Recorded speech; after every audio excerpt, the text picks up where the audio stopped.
Selamat sore teman-teman semuanya. Assalamualaikum warahmatullahi wabarakatuh. Salam sejahtera untuk kita semua. Pada sore hari ini sambil menunggu azan maghrib ya buat teman-teman yang berpuasa, alumni SMP 5 Bandung tahun 90 mengadakan webinar seri ke-6 yang membahas menjaga kesehatan ibu dan anak di masa wabah COVID-19.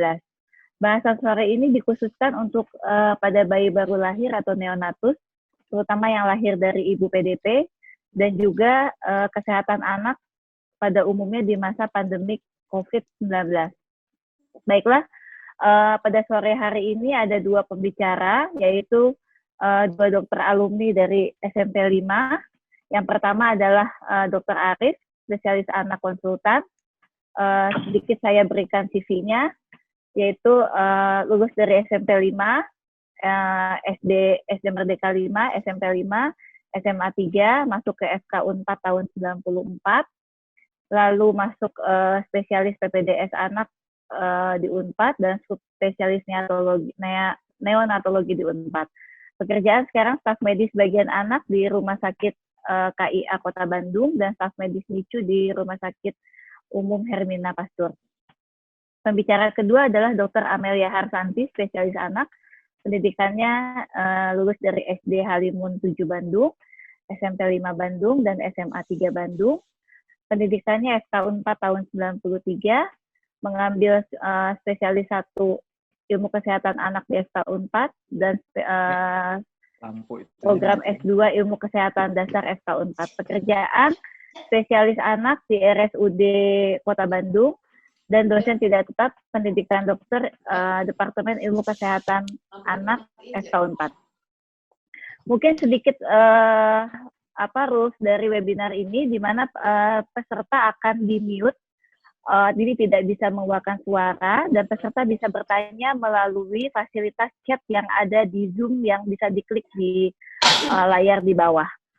Mungkin kita mulai saja, masing-masing pembicara bisa mempresentasikan atau sedikit sharing tentang masalah yang akan kita share hari ini. Mungkin bisa dimulai dari siapa dulu, Dr. Arif apa Dr. Santi? Dr. Arif dulu mungkin. Oke, mantap. Jelas ya suaranya ya? Iya, ya. Silakan Dr. Arif. Assalamualaikum warahmatullahi wabarakatuh, teman-teman semua. Tadi sudah dikenalkan oleh Dr. Elsa ya. Jadi saya akan membahas sebuah topik yang sebenarnya sih ini kalau untuk awam ya mungkin agak berat ya, karena infeksi virus corona pada neonatus itu sendiri bisa terjadi karena orang dewasa atau ibu hamilnya itu terkena positif corona. Jadi sesuai sumber penularan si COVID-19 ini melalui droplet. Nah, saya cerita dulu bahwa ibu hamil itu 80% asimptomatik. Jadi ini saya bercerita pengalaman ya. Anak kalau secara teori di jurnal-jurnal itu untuk pediatrik sendiri untuk anak itu 1-2%. Nah, transmisi vertikal dari ibu ke bayi itu melalui tali pusat itu tidak ada di jurnal-jurnal, maka sumber penularannya itu dari jalan lahir ya. Nah, jadi yang kita harus cegah yang pertama kali ibu hamil jangan sampai terkena dengan virus ini gitu. Yang kedua, kalaupun sudah terkena maka si ibu ini harus melaporkan ya. Jadi dia harus di unit atau rumah sakit yang memang khusus COVID untuk melahirkannya. Tepat setengah jam yang lalu kurang lebih saya menolong persalinan ibu ya dengan kecurigaan ya, bukan positif, kecurigaan. Jadi ibu ini dapat suaminya itu di rapid test positif. Dapat dibayangkan ini kalau saya boleh sebut zona merah ya di Lembang, itu orang tuanya ini tukang bangunan. Bayangkan, tukang bangunan suaminya yang istrinya kan ibu rumah tangga ya bisa terkena gitu. Tapi karena lagi hamil dia sebagai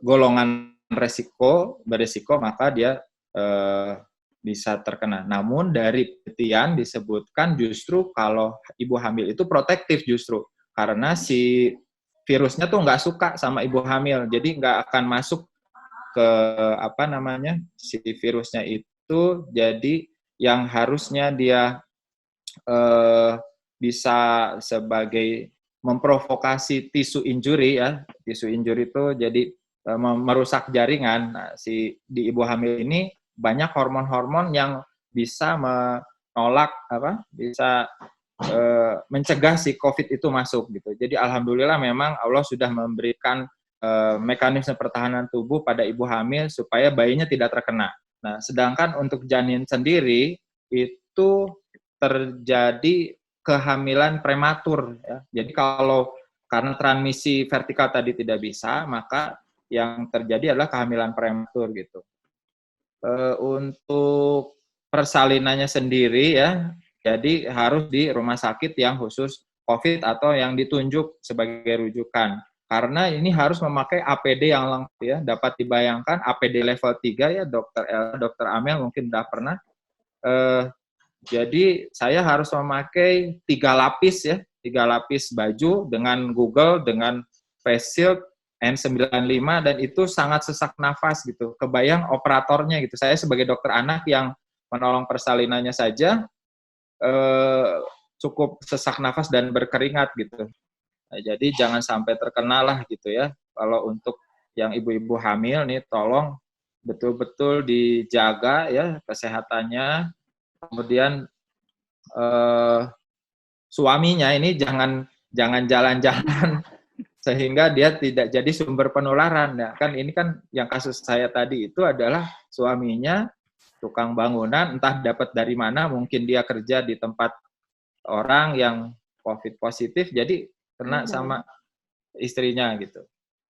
Mungkin segitu dulu pengantar dari saya, Dokter Elsa, ada yang mau ditambahkan? Dokter Aris, mungkin saya mau bertanya, jadi kan tadi Dokter Aris bilang, kalau misalnya bayi itu lahir dari kedengeran ini? Ini kedengeran? Halo, tes? Halo. Iya, kedengeran Dokter Aris? Jadi Dokter Aris tadi kan bilang bahwa persalinan itu akan tertular karena jalan lahir. Berarti kalau gitu setiap orang di masa COVID ini yang ibu-ibu mau melahirkan harus dioperasi, begitu Dokter Aris?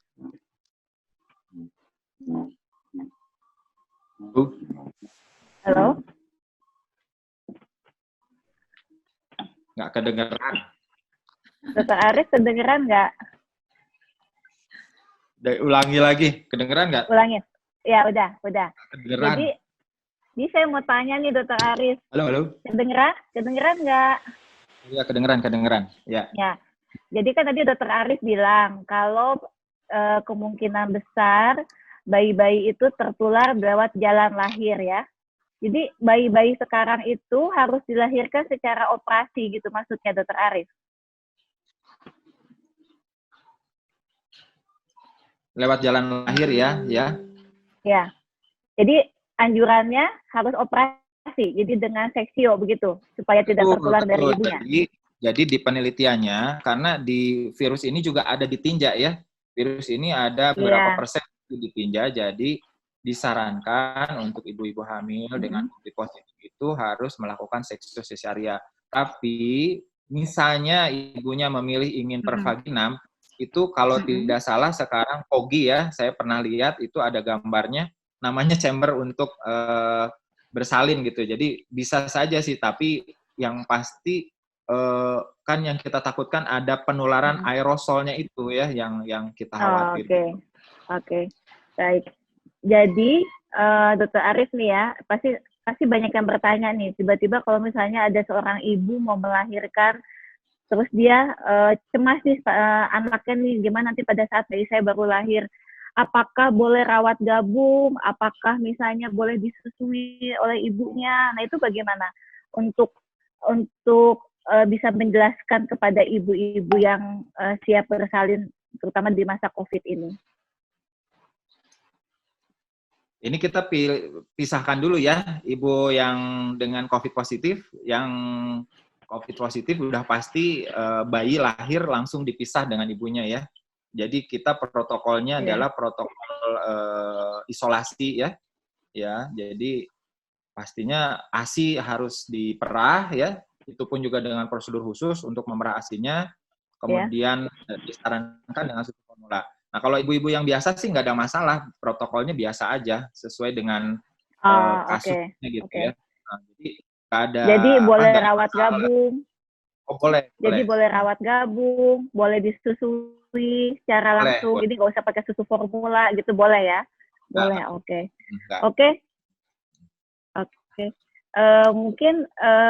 Mungkin Dr. Amel ada yang mau ditambahkan dari sessionnya Dr. Ari? Ya, tadi udah saya simak. Tadi yang dikatakan Kang Arif betul ya. Jadi kalau misalnya bayi-bayi yang lahir dari ibu yang masih kecurigaan nih, kita harus bedakan dulu. Dia itu sudah ada gejala ronsennya tuh ada gejala pneumonia atau enggak. Artinya dia sudah PDP tapi belum konfirmasi, tapi sudah di swab atau sudah di rapid.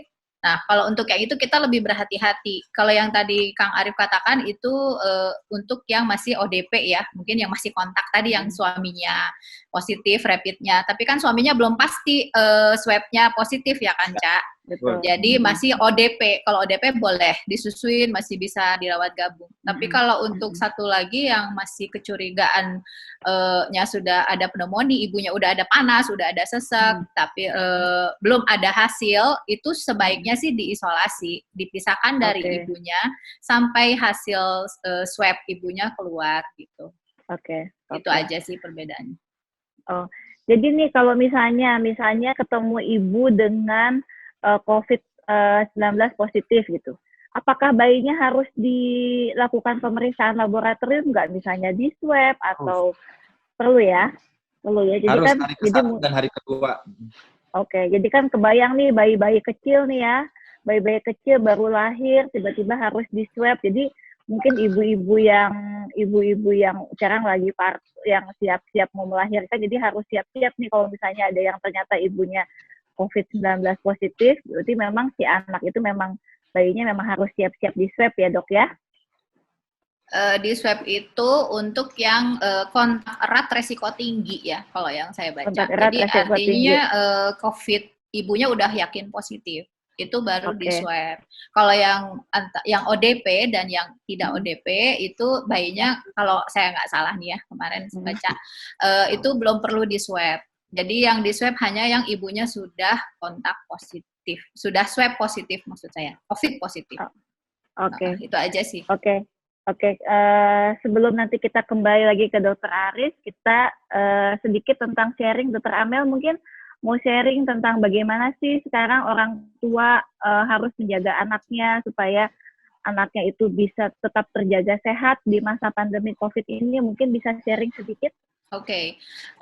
Ya, jadi seperti yang kita tahu ya, ada himbauan juga dari IDAI bahwa sebaiknya anak-anak itu kalau tidak dalam kondisi emergensi jangan dibawa ke fasilitas kesehatan dimanapun ya, mulai dari puskesmas, klinik atau rumah sakit gitu. Sebaiknya tidak dibawa ke sana, kecuali dalam kondisi emergensi, misalnya ada sesak nafas, ada perdarahan, lalu ada kejang, kemudian ada pucat, ada perdarahan tadi udah ya, ada penurunan kesadaran gitu ya, itu baru kita bawa ke fasilitas kesehatan. Tapi kalau bisa langsung ke rumah sakit yang ada IGD-nya. Jadi jangan menclak-menclek ke bidan dulu, ke klinik dulu, nanti baru kemana-mana. Karena ini kita mengurangi paparan seminimal mungkin.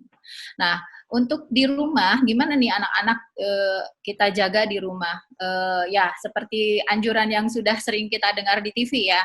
Jadi kalau di rumah itu sebaiknya anak-anak kita ajarkan cuci tangan sering-sering ya, habis menyentuh sesuatu, mainan atau apa, atau sebelum makan, atau dia sesudah buang air kecil dari kamar mandi, itu harus diajarkan cuci tangan. Kalau karena kita di rumah nih, pasti ada sabun kan ya. Jadi sebaiknya sih pakai sabun aja. Hand sanitizer itu bisa kita gunakan kalau kita sedang berada di luar rumah yang dimana kita sulit mendapatkan air bersih dan sabun, seperti itu. Kemudian ajarkan juga anaknya menggunakan masker. Tidak sembarangan mendekati orang lain, karena kan kita harus jaga jarak ya, 1-2 meter. Kemudian kalau anaknya lagi batuk, pilek gitu ya, kita ajarkan etika batuk. Jadi kalau batuk itu sebaiknya kita mengarahkan ke dalam ketiak kita. Jadi batuk gitu, seperti itu. Jadi jangan batuk sebar ya. Nah, iya jangan batuk sembarangan, ajarkan. Kalau memang nggak bisa begini, minimal dia pakai tisu ditutup gitu, ya. Kemudian tisu langsung buang ke tempat sampah, jangan buang sembarangan. Lalu yang kita harus perhatikan juga makanan anak ya. Makan harus cukup, baik jumlah, porsi, maupun frekuensi. Kemudian makanan juga jangan asal jadi, maksud saya ya karena ibunya mau gampang, jadi junk food gitu ya, sering-sering nugget lagi, bolak-balik nugget sosis, tetap ya. Betul, gizi harus diperhatikan, minimal yang banyak tinggi protein ya, kemudian kurangi gula yang manis-manis, seperti itu. Kemudian istirahat anak juga diperhatikan ya, harus cukup. Jadi ajarkan dia tidur siang, kemudian tidur malam jangan terlalu larut. Dengan kondisi kita harus di rumah aja seperti ini, pasti anak-anak bosen ya. Pasti, saya udah beberapa teman tuh yang punya balita, pengennya anak main di luar. Ya paling kita kasih boleh lah ya sebentar keluar, hanya untuk berjemur ya. Mungkin untuk berjemur matahari pagi bagus, antara jam 9, mulai jam 9, jam 10 sih yang paling baik sebetulnya. Karena kita bisa mendapat 2 manfaat ya, selain untuk menyerap vitamin D-nya, jemurnya nggak usah lama-lama, 15-30 menit aja, untuk mendapat vitamin D, itu juga untuk mengurangi kalau seandainya di baju atau di mana ada virus mungkin nempel, itu juga bisa mati ya. Jadi sering berjemur. Apalagi ya kira-kira ya yang buatan. Oh ya, untuk balita nih, terutama yang di bawah 18 bulan ya, itu jangan lupa ya imunisasi harus jalan. Ini saya agak baca nih di sini ada beberapa yang bertanya agak khawatir, katanya kalau mau bawa anak ke dokter anak katanya gitu, atau mau bawa ke klinik atau ke fasilitas kesehatan. Oke lah ya, kalau mau ditunda boleh, tapi jangan lama-lama, mungkin tundanya 2 minggu, ya sesuai lah dan anjuran pemerintah. Kita ini lagi PSBB ya di Bandung, misalnya kita tunda 2 minggu, betul-betul diam di rumah. Selanjutnya tetap harus dikejar, di catch up. Kemudian diimunisasi sesuai dengan jadwalnya. Nah, seperti itu. Ada tambahan mungkin, Kang Arif? Ya, pada prinsipnya kan orang tua tuh biasanya kan suka bawa ke supermarket ya kan, yang buka nih sekarang kan supermarket gitu, yang orang tua tidak usah membawa anaknya ya, karena di situ banyak kerumunan dan kita tahu ada beberapa yang Indomaret yang sudah ada positif di situ. Jadi ada kasus tuh di daerah Antapani ya, ada yang si petugas swalayannya kena dari ibu dari orang yang positif COVID gitu. Jadi orang tua jangan bawa anak-anak deh gitu kalau pergi kemana-mana, apalagi sekarang kan banyak disaring sama polisi dan sebagainya gitu ya. Kemudian kalau tadi jelas ya, saya menegaskan saja dari Dr. Amel bahwa imunisasi itu penting. Jadi kalau memang sudah waktunya imunisasi, tetap harus dibawa sesuai dengan jadwal imunisasinya, jangan ditunda. Kenapa? Karena kalau tidak diimunisasi, tetap jadi kena nanti tuh penyakit yang serius yang harusnya bisa diimunisasi, dia malah belum gitu tercover gitu. Jadi terutama yang di bawah 18 bulan ya, di bawah 1 tahun gitu, sesuai dengan jadwal imunisasi harus semuanya dikerjakan gitu. Jangan karena sekarang lagi COVID takut gitu. Bisa aja kan perjanjian dengan dokternya ya langsung gitu. Di poliklinik yang sekarang di rumah sakit sudah dilakukan screening COVID terlebih dahulu, jadi nggak usah khawatir, nggak usah takut. Jadi pastinya dipisahkan. Kita punya poli batuk pilek dan panas itu sudah dipisahkan. Jadi di rumah sakit begitu ada yang batuk pilek dengan demam, kan ya itu gejalanya ya? Tadi ada yang nanya, kan itu ada yang nanya tadi gejala anak yang kena virus corona ya sama aja sama kayak orang dewasa. Jadi ada batuk, ada sesak nafas, ada demam.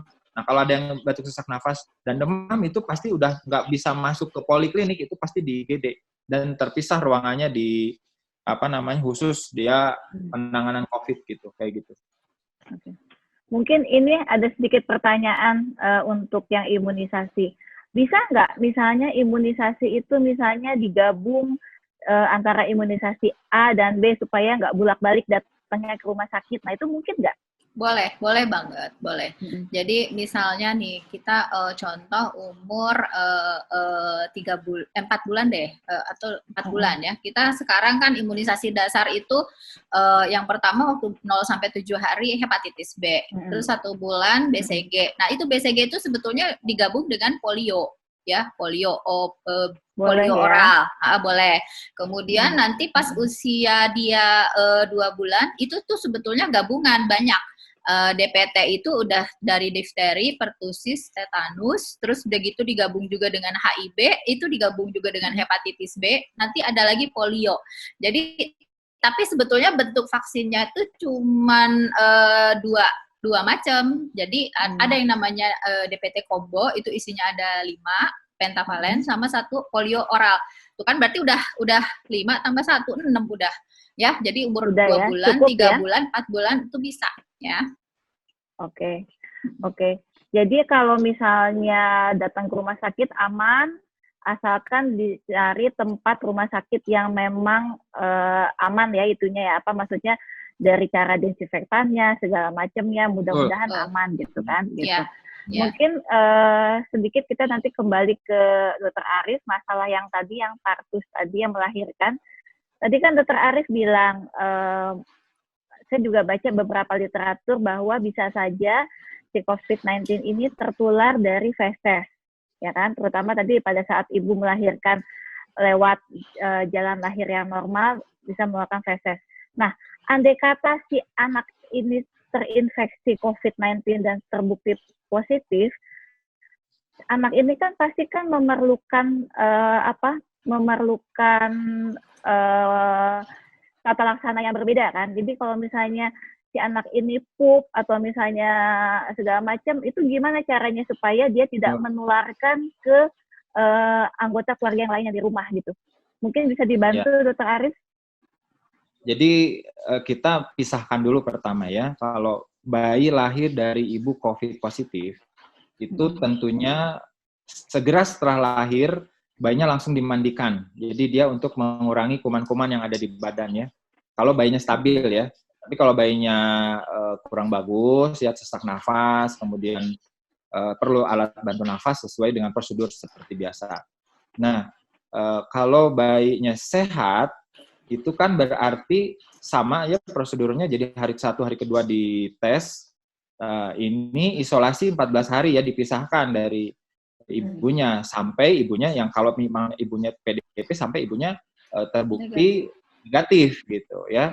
Nah, sedangkan untuk pencegahan tadi karena dia buang tinjanya juga memang itu kalau di ruang perawatan itu si perawatnya pakai APD level 2 dan begitu dia pup itu dia langsung dibungkus khusus. Jadi sama seperti kita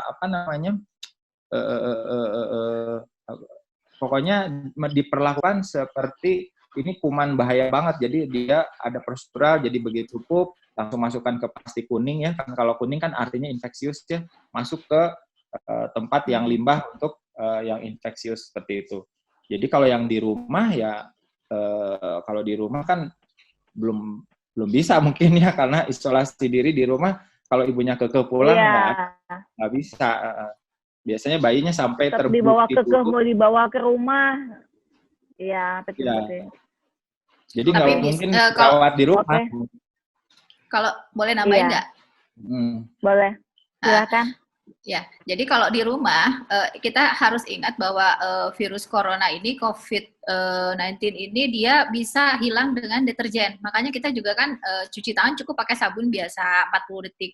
Nah, mungkin kalau Iya. untuk di rumah itu bisa pupuknya sih dibuang aja ke WC Ya. seperti biasa, tapi mungkin pampersnya harus dicuci pakai Biasa ya. deterjen aja gitu. Dicuci pakai deterjen baru bisa dibuang ke tong sampah dipisahkan khusus gitu. Jangan disatukan dengan yang lain dan jangan tanpa dibersihkan dulu, please jangan. Ya. Oke. Oke.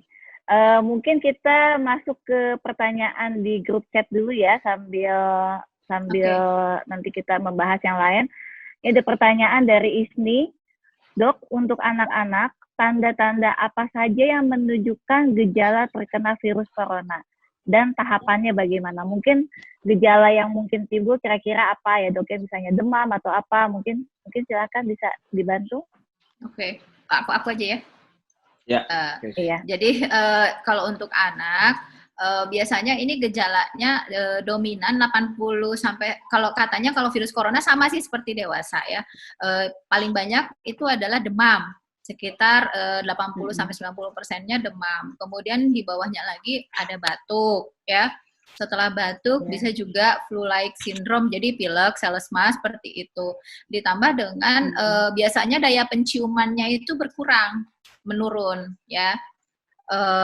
Kemudian ada lagi seperti mialgia itu pegal-pegal, kemudian lesu seperti yang capek banget. Kalau anaknya udah bisa ngomong sih enak ya, tapi kalau anaknya belum bisa ngomong mungkin ini kejelian orang tua ya memperhatikan. Biasanya anaknya rajin lari-larian, lincah, ceria, tapi tiba-tiba kok ini anak udah beberapa hari lemes.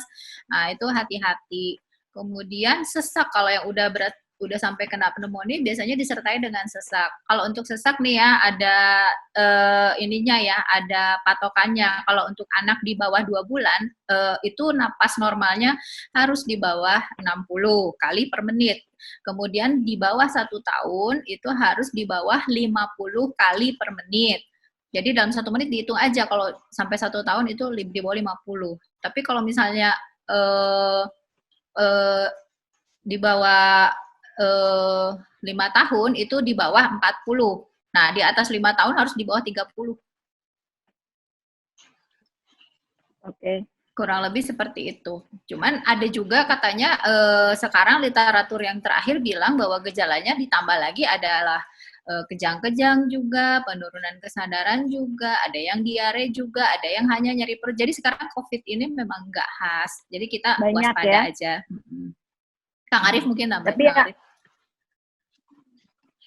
Ya, kalau untuk bayi sendiri sih sampai saat ini karena belum di literatur belum ada ya, hanya IgG IgM yang positif gitu. Jadi sampai gejala perburukan di catatan-catatan di jurnal belum ada.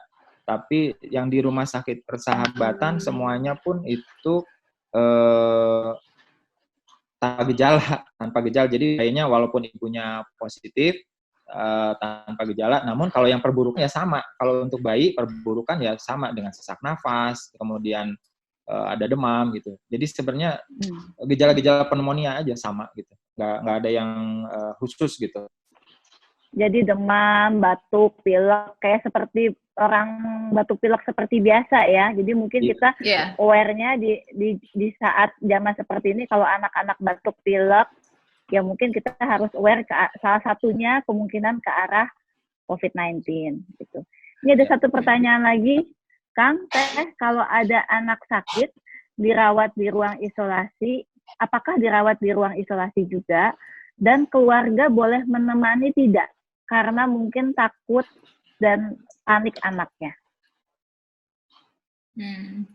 Kalau pengalaman saya ya di bangsal anak, kita merawat itu udah pasti dari waktu kita menerima pasien di UGD, pasien-pasien dengan panas, meskipun dia nggak ada sesak, nggak ada batuk loh. Yang sekarang lagi marak itu dia datang panas, trombositopeni, jadi seolah-olah kita langsung mikir, wah ini demam berdarah ya.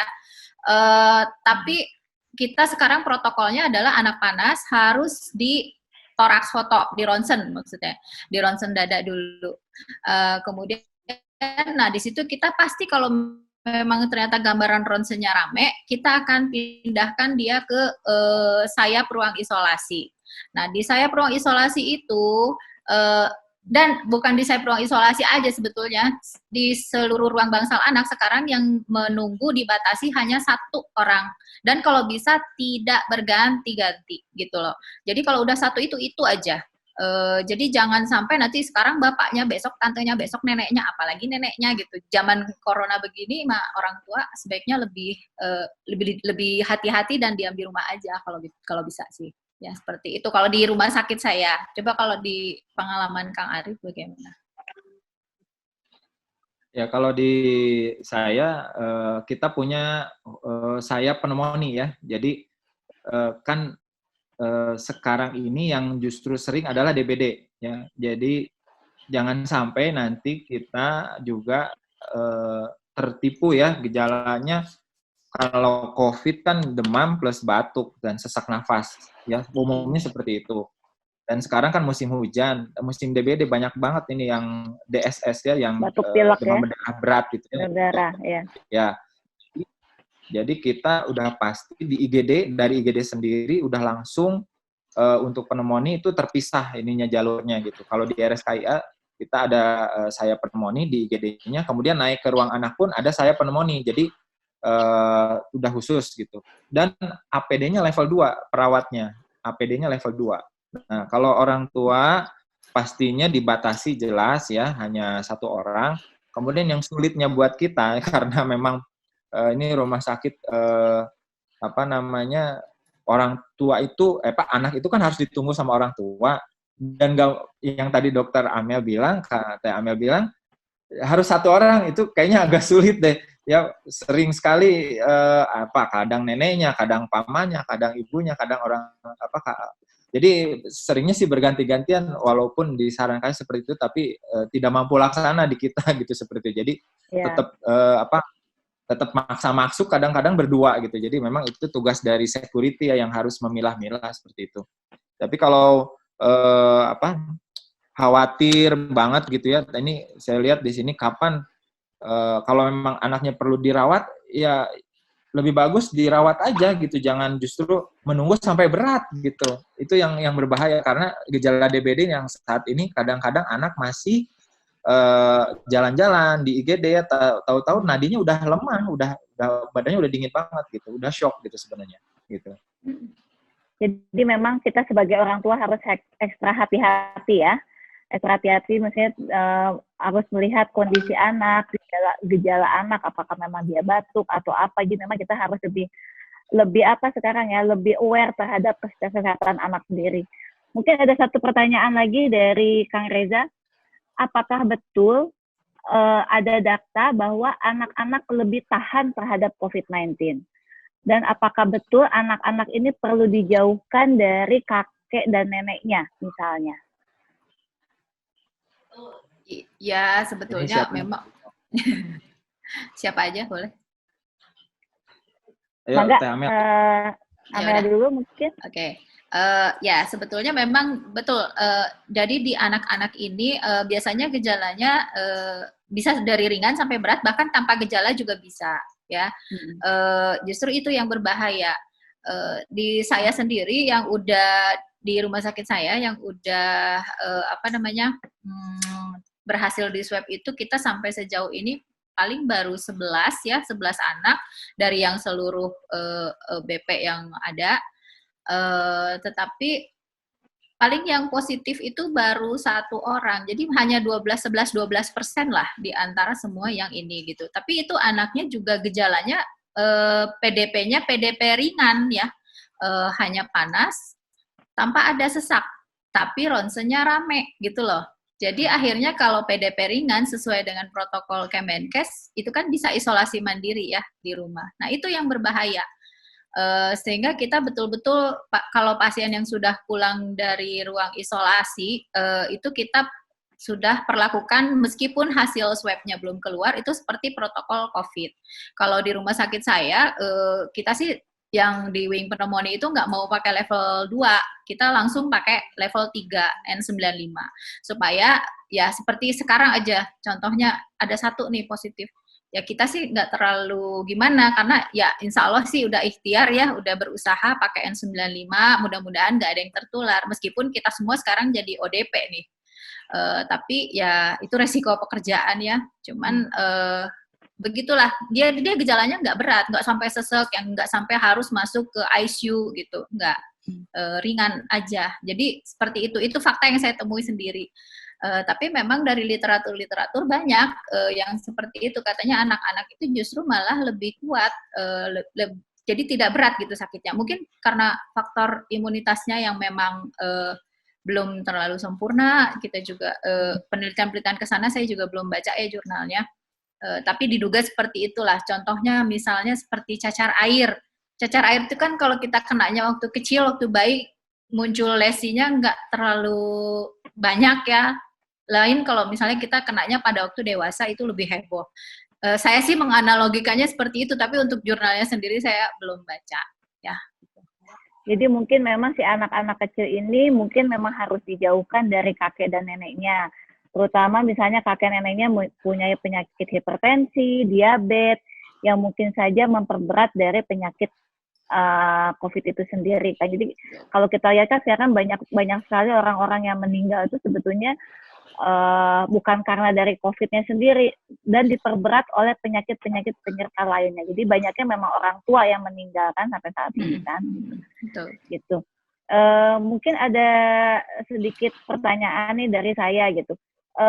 Tadi kan Dokter Amel kan sama Dokter Arif bilang APD level 1, level 2, level 3. Mungkin masih banyak yang belum ngerti nih APD level 1, level 2, level 3 itu apa gitu. Jadi supaya nanti pada saat kita ke rumah sakit tuh kita tahu nih kita harus pakai apa? Apakah cukup pakai masker kain aja? Apakah kita datang ke rumah sakit kalau misalnya bawa anak kita imunisasi, apakah harus pakai masker yang surgery yang warnanya hijau? Nah itu bagaimana persiapan kita membawa anak kita untuk imunisasi atau berobat?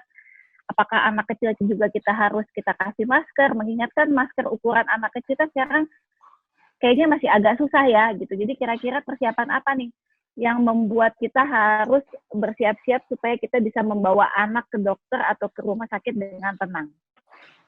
Gitu. Kang Arif, enggak? Oke, jadi ada tingkatan-tingkatan alat pelindung diri ya. Jadi kalau untuk orang tua dan anak itu disarankan masker kain juga sudah cukup. Kalau memang punya masker surgical ya, masker yang hijau itu ya itu lebih bagus ya, karena dia menyaring hampir 90% bakteri dan virus seperti itu. Namun kan si virus ini kan dari percikan droplet ya, artinya yang pasti harus physical distancing tuh 2 meter gitu. Jadi kalaupun kita duduk menunggu, itu berarti kita harus jaga jarak dengan orang. Nah, kalau di rumah sakit itu si tempat kursinya sudah diatur sedemikian rupa oleh security ya, duduknya itu agak berjauhan semuanya. Jadi nggak usah khawatir gitu. Ada protokolnya memang sudah diatur oleh si security. Namun untuk kita sendiri proteksi diri, maskernya yang kalau sampai harus N95 itu sangat lebay ya, karena N95 kan terbatas ya petugas medis yang memang mengurus pasien.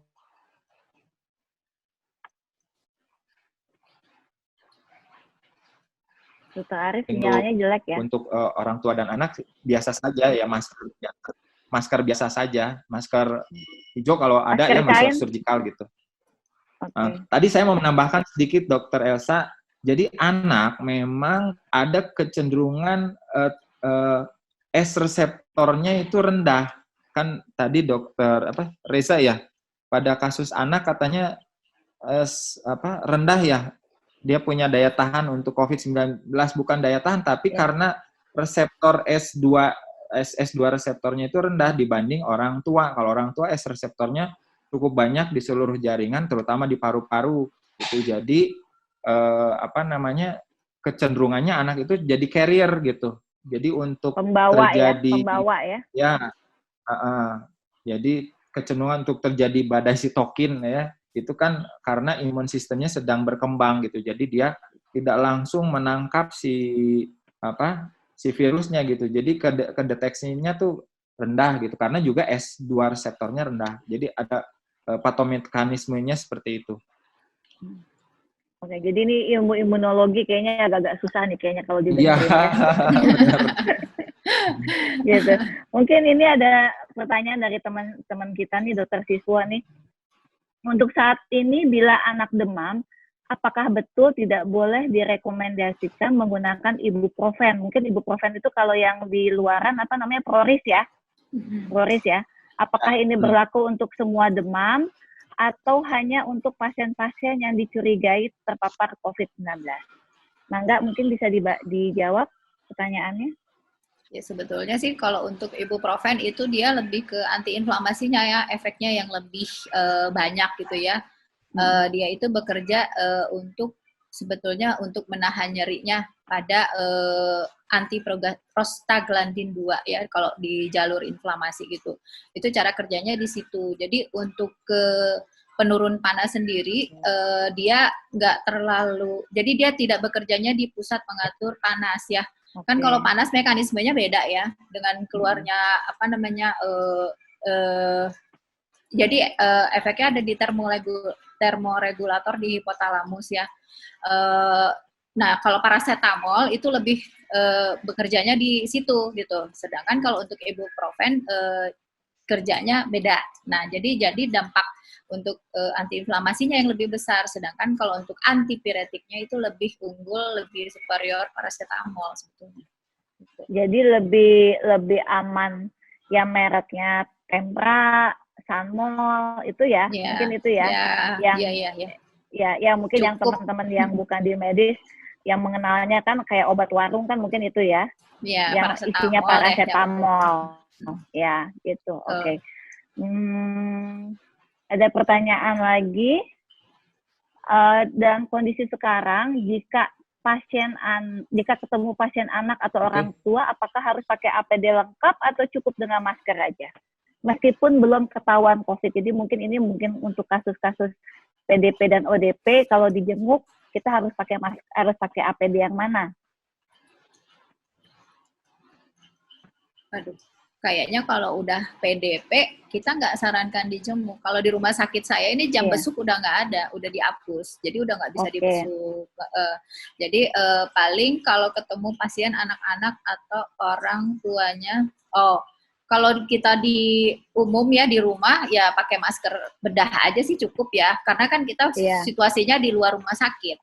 Tapi kalau kami di Rumah Sakit Ujung Berung itu yang merawat pasien di ruang isolasi, kalau untuk udah dinyatakan PDP dan lagi menunggu hasil swab, itu sih kita tetap pakai APD level 3. Jadi yang sudah sampai pakai hazmat, sudah pakai N95, bahkan didouble lagi pakai masker bedah, pakai lagi face shield, pakai Google, kemudian sarung tangan juga double, seperti itu kalau di saya, supaya ya seperti sekarang nggak seperti kecolongan kalau ternyata ada yang positif, ya kita udah berusaha gitu, mudah-mudahan nggak kena kayak gitu. Berarti tapi kalau di rumah biasa aja pakai masker bedah cukup ya. Aja. Jadi memang kalau memang untuk sekarang kalau kita mau nengok orang, meskipun dia COVID sama non COVID, sebaiknya dihindari dulu ya di rumah sakit karena kan takutnya tertular kan. Iya. Ya makanya sebaiknya kan anjuran pemerintah juga kita nggak bertamu, nggak menerima tamu, kayak gitu, isolasi. Kalau kami memulangkan pasien PDP seperti itu terus terang pasien saya hasil positif, tapi dia udah dipulangin, tapi sudah dihimbau bahwa dia harus isolasi mandiri 14 hari. Kalau di rumahnya memungkinkan, dia dan orang tuanya bertiga, luas rumahnya cukup, ya apa boleh buat ya, ibunya nanti sama ayahnya juga mungkin akan diperiksa, di swab gitu ya. Itu nanti akan ditindaklanjut oleh Dinas Kesehatan. Tapi yang pasti mereka bertiga itu sudah tidak boleh kemana-mana, di rumah aja 14 hari. Dan di bawah pengawasan Dinas Kesehatan setempat melalui puskesmasnya gitu. Oke. Mungkin ada pertanyaan nih untuk Dr. Aris. Kalau misalnya nih, tiba-tiba melahirkannya nggak sempat di rumah sakit yang rujukan COVID, atau misalnya rumah sakit yang mempunyai APD yang lengkap, Nah, itu boleh nggak melahirkan di rumah bersalin atau misalnya di puskesmas, meskipun dengan APD yang sinakesnya tuh pakai APD-nya mungkin tidak optimal. Kira-kira itu boleh nggak, Dokter Arif? Ya, kita harus bedakan lagi ya. Pertama, udah pasti klinik atau rumah bersalin atau rumah sakit kadang-kadang langsung menolak. Biasanya untuk saat ini, begitu dia ada kecurigaan ke arah COVID, itu klinik, rumah bersalin, rumah sakit langsung merujuk gitu. Jadi dia tidak mau ambil pusing dan tidak mau kena getahnya ya setelahnya, karena memang kesananya ruwet banget ininya penanganan setelahnya itu. Nah, kalau misalnya sampai lolos, itu kan kita sudah dengar ya beberapa rumah sakit yang seperti Rumah Sakit Karyadi itu ya, yang sampai dokternya berapa orang tuh, 17 orang tenaga medis, dokter berapa tuh yang untuk sementara pastinya kalau mau melahirkan biasa, tapi bukan COVID ya, biasa aja nggak ada masalah. Tapi kalau ada kecurigaan ke arah sana, pastinya semua rumah sakit akan merujukkan di rumah sakit yang memang ada rujukan COVID gitu. Kan ini berjenjang ya semuanya ya. Nggak semua harus ke Hasan Sadikin sih. Tapi pada umumnya kalau sudah ke arah berat, PDP berat dan kecurigaannya ke arah positif gitu, pasti dirujuk ke Hasan Sadikin. Tapi kalau di sana penuh pun baru mulai nih ke jejaring-jejaring ya, ke RSKIA, ke Ujung Berung gitu, ke Hermina Pasteur juga yang atau Santosa gitu. Jadi biasanya kalau dirujuk terus di sisrutnya tidak diterima, pasti kita harus mau menerima, jadi terpaksa aja. APD-nya harus disediakan gitu, nggak bisa enggak, rumah sakit harus siap sedia kalau sekarang gitu. Jadi sekarang mau melahirkan di masa pandemi ini kita harus well prepare ya, baik untuk tempat persalinannya segala macamnya, supaya nanti kita juga bukan jadi sumber penularan orang, atau kita juga jangan sampai ditularkan oleh orang juga gitu kan, Dokter Arif ya. Gitu. Ya. Mungkin masih ada yang mau di-sharing lagi, Dokter Amel, Dokter Arif, terkait masalah COVID ini. Mungkin kiat-kiat apa nih, Dokter Amel, supaya anak-anak kita tuh nggak boring deh di rumah gitu kan. Ini udah 1 bulan nih anak-anak nggak sekolah kan gitu. Ya, betul. Jangankan anaknya, emaknya juga udah boring gitu kan gitu. Sama. Ya, betul. Paling kita menyiasatinya kalau untuk anak-anak kecil ya kita ajak bermain. Tentunya jangan yang bermain yang pasif ya, yang nonton TV aja atau main gadget aja gitu. Jadi mungkin bermain, kalau balita nih, dia mungkin seneng kalau anak perempuan diajak main masak-masakan gitu loh, main toko-tokoan, jual-jualan. Kalau anak laki mungkin ya main mobil-mobilan, kereta-keretaan, atau sekalian main petak umpet di rumah yang seperti itu. Jadi permainan-permainan yang merangsang anak untuk bergerak gitu. Jangan anak diam aja. Atau misalnya mau bernyanyi bersama. Dan menurut saya sih sekarang lagi musim TikTok ya. Kadang-kadang kalau saya lihat tuh anak-anak tuh seneng banget TikTokan. Anaknya Elsa juga ya.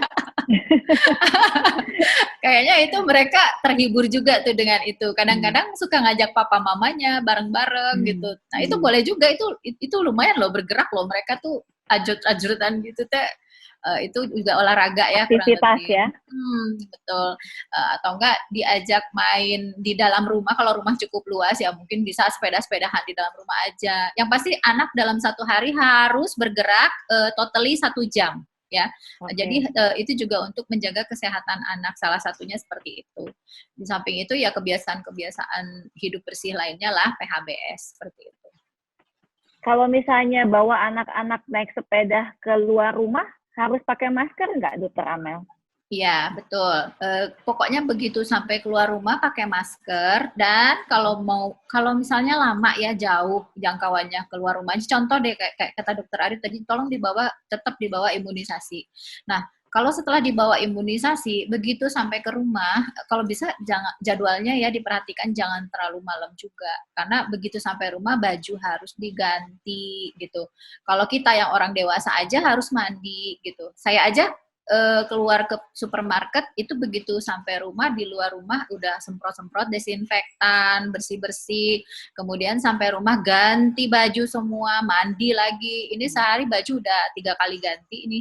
Ada malah satu baju saya cuma dipakai buat setelah dinas dari rumah sakit, cuman sampai ke rumah saya ya, which is itu cuma di dalam mobil doang, dipakai selama 15 menit, terus tetap sampai rumah saya ganti lagi, seperti itu.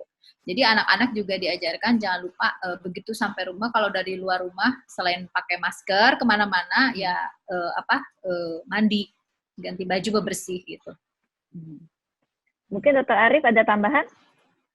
Kiat-kiat Ya, jadi supaya anak-anak betah di rumah? Kalau kiat-kiat sih, kalau saya untuk orang tua dulu nih, orang tua kan kalau punya anak sakit, ya apalah demam atau batuk atau pilek itu saat ini sudah sudah dibikin ada telemedicine ya, mungkin ada beberapa aplikasi ya, Halodoc atau Halodoc, apa tuh ya. Ya. Nah, tapi itu kan mungkin hanya sebagai saran sementara. Nah, jadi kita harus mengetahui tanda-tanda kegawatan yang tadi Dokter Amel bilang. Kalau anaknya demam tinggi, berarti kan kita harus punya termometer ya. Ibu sediakan termometer gitu, jadi diukur, jadi suster gitu, berapa suhunya. Kalau sudah mencapai, nggak turun-turun gitu ya, 38, 39, 40, kan ibu-ibu biasanya tuh langsung khawatir. Itu mah terpaksa harus dibawa ke IGD gitu rumah ya. sakit ya. Tapi kan sudah coba dengan antipiretik ya, dengan paracetamol, dengan ibuprofen, itu silahkan dicoba terlebih dahulu. Nah, sedangkan yang kesian juga adalah anak-anak yang asma nih. Saya punya pasien banyak yang asma. Betul. Karena kalau dia batuk mau ke dokter susah. Jadi semuanya WA ke saya gitu. Obat-obatannya. Nah, ya mungkin kalau memang sudah berlangganan ke dokternya dan sudah punya nomor pribadinya dokter, mungkin saran bisa lah gitu ya ke dokternya minta obat gitu ya, tapi pastinya itu hanya untuk sementara gitu. Kalau yang asma itu kan punya obat-obatan yang memang khusus kebiasaan dia, kalau sesek dikasihnya misalnya salbutamol, kemudian nebulisasi gitu ya, karena nebulisasi di rumah sakit juga sangat-sangat dibatasi. Nah, jadi pergunakan ya kan sekarang telemedicine sudah cukup mudah sih sebenarnya, tapi memang kalau kondisi kegawatan tetap harus dibawa ke rumah sakit gitu. Oke. Mungkin ini waktu kita tinggal 7 menit lagi ya. Ada satu pertanyaan nih, biasa pertanyaan ibu-ibu nih ya. Kira-kira vitamin apa yang cocok untuk anak-anak di masa pandemi COVID ini? Jadi kadang-kadang nih saya juga termasuk vitamin C dikasih, vitamin D dikasih, semua dikasih supaya sehat gitu kan. Padahal mungkin bisa aja jadi over vitaminosis buat anak itu. Nah, kira-kira apa sih vitamin apa sih yang cukup untuk memenuhi kebutuhan anak terutama di masa pandemi COVID ini?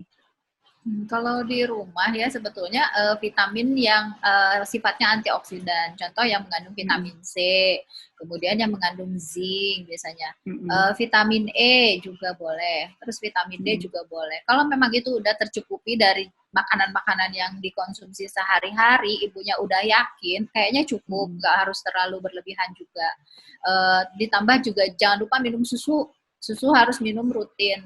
Kalau yang tadinya nggak suka minum susu ya diajarkan terpaksa lah ya minum susu. UHT juga boleh, nggak apa-apa, ultra kayak gitu.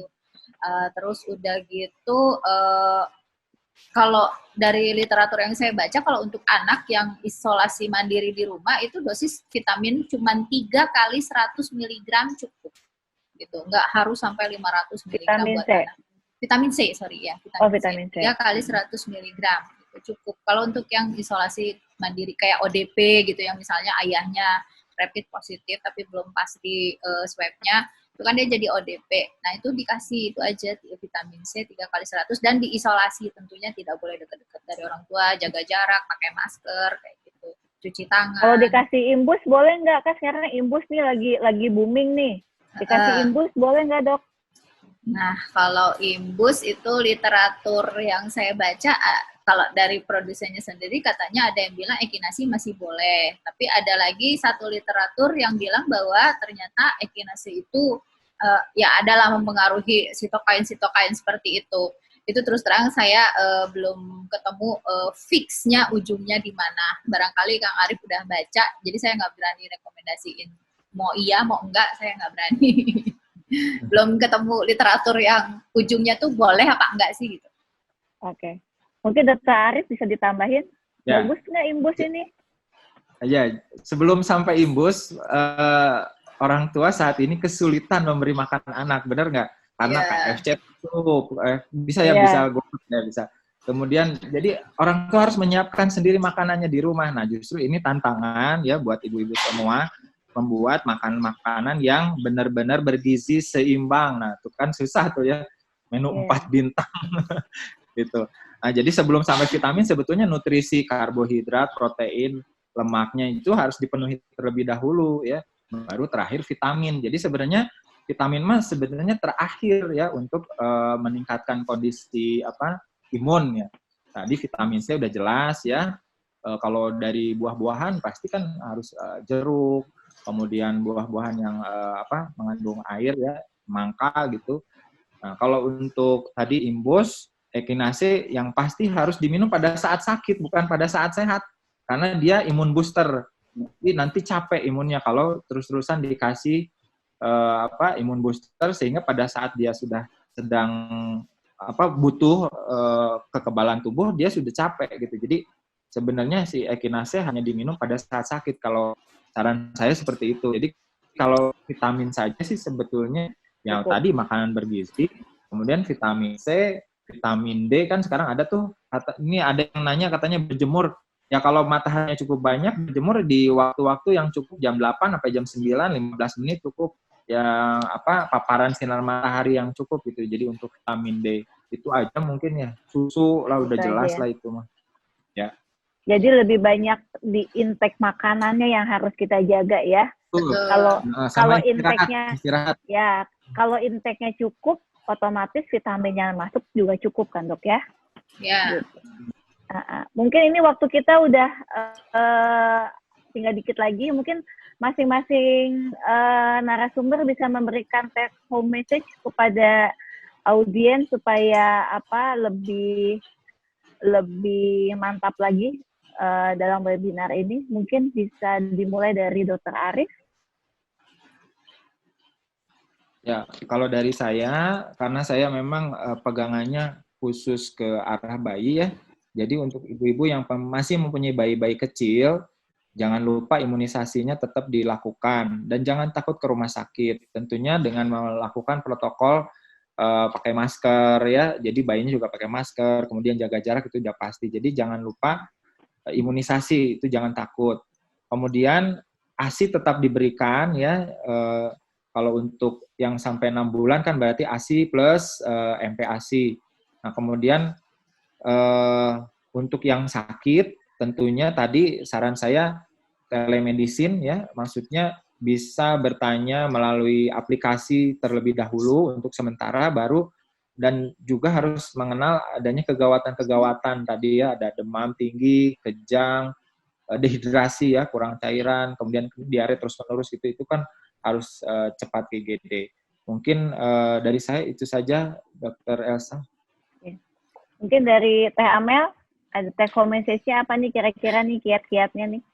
Oke, ya paling menambahkan aja seperti tadi ya, kalau di rumah menjaga kesehatan anak itu ya dengan cara istirahat yang cukup, membiasakan hidup sehat, mengajarkan juga untuk physical distancing, kemudian kemana-mana menggunakan masker ya, boleh masker kain ya kalau untuk orang awam, nggak harus masker bedah.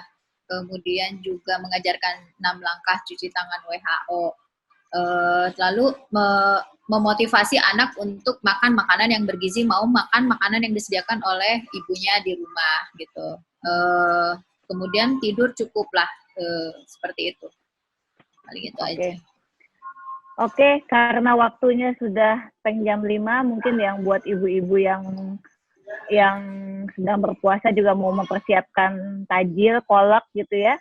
Jadi mungkin kita sudahi pertemuan ini, mudah-mudahan bermanfaat karena kita sudah membahasnya cukup panjang lebar. Terima kasih Dr. Arif, Dr. Amel atas waktunya. Mudah-mudahan kita bisa saling bertemu lagi nanti kalau udah selesai pandemi, nanti kita bisa ketemu